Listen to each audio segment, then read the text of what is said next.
Now, what drove you behind the camera? I mean, were you fed up with the notoriety of the Fonz? Okay, in none of the articles do you talk about giving up acting, and then you started slowly producing stuff, and now this seems to be what you're doing full time. You know what? I don't know myself. I don't know what the answer is. I started this company while I was doing Happy Days. I had the most wonderful time doing Happy Days, and all of a sudden, I started to lose the pull, the magnetic pull from acting, and it started to go toward directing. And I didn't have any. It was like I was not in control of myself. Well, have you talked? I don't know why it happened. I thought to myself, this is so strange. I've wanted to be an actor since I was 7.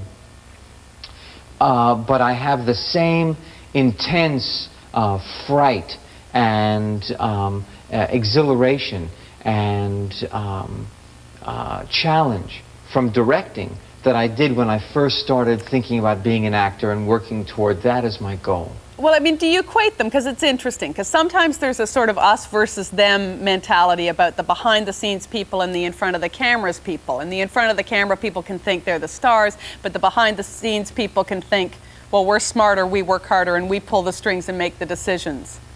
It's a very good question. I don't allow any of that to happen. I pull everyone together in the same room, and I say, look, all of us, the actors and the crew, we are standing facing all the spools of celluloid, and we have to think of it as a garden, and we're all gardeners. And if one of us messes up, that part of the garden is going to die. I gotta work for you. Yeah, well, I'll tell you something. I really believe it because I was an actor, so the actor can't give me a lot of trouble because I've been there. Now, if you talk... And with the crew, when you think about it, those men and women behind the camera, there's about 500, 600 years of experience. You can't deny that. Have you talked to Ron Howard about this? You know, about being a director? Yes. Ronnie, we talked about this before we even, before he directed. We would be in the men's room in Arnold's waiting to enter a scene.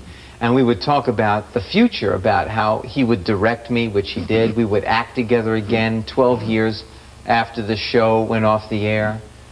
But we always understood that you never knew who was going to have the solution for you. When I directed the Dolly Parton movie last Christmas, I had a major problem on the set, and the boom man, the man who held the microphone for the actors to speak into, had the solution to the problem, and we went with his solution.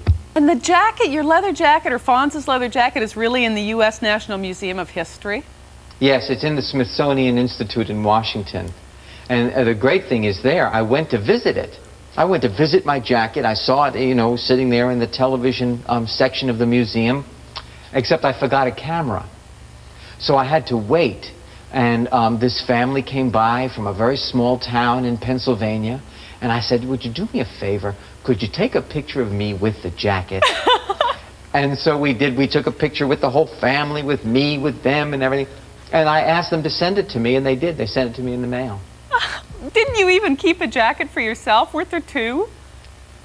No, I have one of the extras, but the jacket that I actually used to do the show is in the Smithsonian. There is one jacket that we ripped out the lining for when I jumped the shark on the motorcycle. No, on the water skis. I jumped everything on everything. I don't remember anymore.